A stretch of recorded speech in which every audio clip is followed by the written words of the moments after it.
आत्ममुग्धता शब्द शायद आपने जरूर सुना होगा। मनुष्य को कभी कभी ऐसा लगता है जैसे वह दुनिया का सबसे बुद्धिमान व्यक्ति है।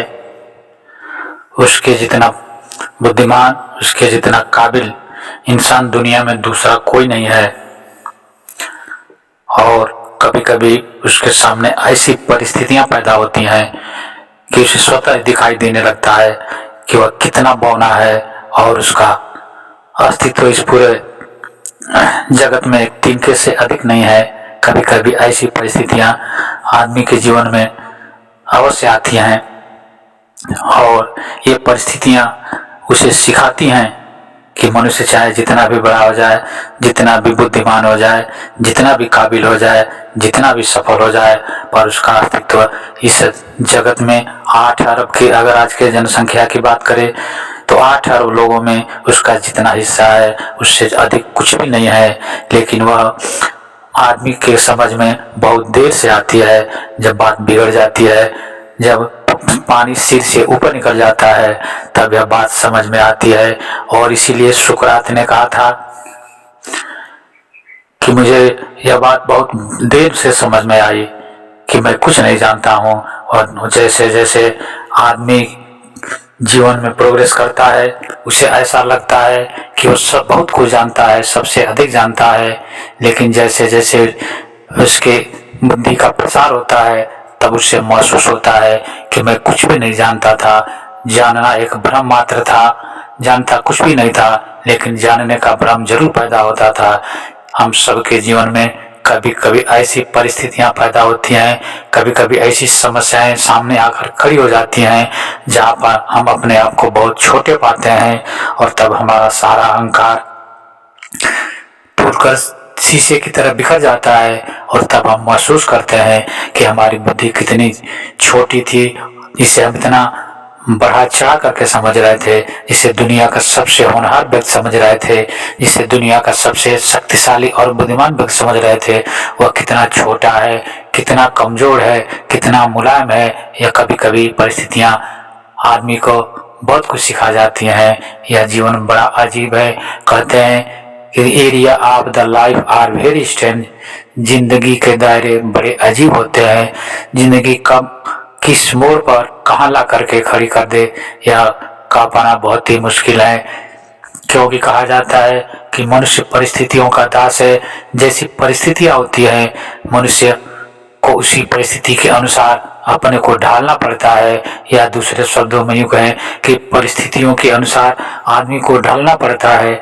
उन परिस्थितियों में, उस परिवेश में ढलना उसकी मजबूरी होती है, चाहे वह खुशी खुशी ढले या मजबूर होकर के ढले, ढलना तो पड़ता है, क्योंकि प्रकृति के नियम शाश्वत हैं और प्रकृति के आगे व्यक्ति चाहे जितना भी बड़ा हो, जितना भी बड़ा काबिल हो, जितना बड़ा भी सफल आदमी हो, उसे टूटना ही पड़ेगा, झुकना ही पड़ेगा। समय और परिस्थितियां किसी के बस में नहीं होती। सिर्फ हम अपने विचार ऐसे रखते हैं, अपने भीतर ऐसे विचार रखते हैं कि हम परिस्थितियों को बदलने की क्षमता रखते हैं, हम समय की धारा को मोड़ने की क्षमता रखते हैं, पर वास्तव में ऐसा कुछ भी नहीं है। क्योंकि एक बच्चा किस परिवार में जन्म लेगा, वह अमीर परिवार में लेगा या गरीब परिवार में लेगा, हिंदू मुस्लिम में हिंदू के घर पैदा होगा, मुसलमान के घर पैदा होगा, सिख के घर पैदा होगा या ईसाई के घर पैदा होगा, किसी भी बच्चे के बस में नहीं होता। हाँ, एक जुआ आदमी को यह अहंकार जरूर हो सकता है कि वह अपने जन्म को अपने हिसाब से निर्धारित कर सकता है, लेकिन सच्चाई यह है कि उसके बस में कुछ भी नहीं है। वह अपने जन्म से लेकर मृत्यु तक प्रयास जरूर करता है, उछल कूद मचाता है, कभी कुछ लोग सफल भी हो जाते हैं, लेकिन यह सफलता सिर्फ उनकी देन नहीं है, सफलता परिस्थितियों की देन है। सफलता परिस्थितियों के अनुसार मिलती है, सफलता परिस्थितियों के अनुरूप मिलती है। जैसे एक बच्चा किसी अमीर परिवार में पैदा होता है, वह थोड़ा बड़ा होता है, उसे अच्छे स्कूल में डाला जाता है, उसे अच्छे अध्यापक पढ़ाते हैं, उसे अच्छे ट्यूटर मिलते हैं और और एक अच्छा माहौल मिलता है, एक अच्छा परिवार मिलता है। और एक बच्चा जो किसी गरीब परिवार में पैदा होता है उसे अच्छा माहौल नहीं मिलता, अच्छा परिवार नहीं मिलता, उसके पढ़ने के लिए अच्छे स्कूल नहीं मिलते, उसे पढ़ाने के लिए अच्छे टीचर नहीं मिलते। एक अमीर का लड़का बोर्डिंग स्कूल में पढ़ता है, एक गरीब का लड़का प्राइमरी स्कूल में, सरकारी स्कूल में पढ़ता है। दोनों की मानसिकता में जमीन और आसमान का फर्क है। फिर वह अमीर परिवार का बच्चा बड़ा होकर के किसी यूनिवर्सिटी में चला जाता है और गरीब परिवार का लड़का सरकारी विद्यालय में पढ़ने के लिए मजबूर है। फिर दोनों की मानसिकता में जमीन और आसमान का फर्क होगा ही होगा, फिर उसके बस में कुछ भी नहीं होगा।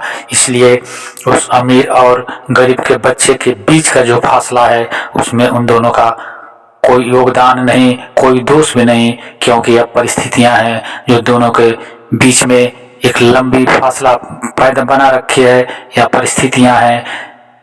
इसलिए मनुष्य परिस्थितियों का दास है।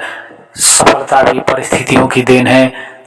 हाँ, इसमें थोड़ा मेहनत करके अपने भीतर अपने आप को थोड़ा और सुधारा जा सकता है, लेकिन सब कुछ अपने बस में नहीं होता। यह हमारी जो धारणा है, यह इस धारणा से बाहर निकलने की आवश्यकता है और इस जगत के नियमों को समझने की आवश्यकता है, तभी हमारा जीवन सुखी बन सकेगा।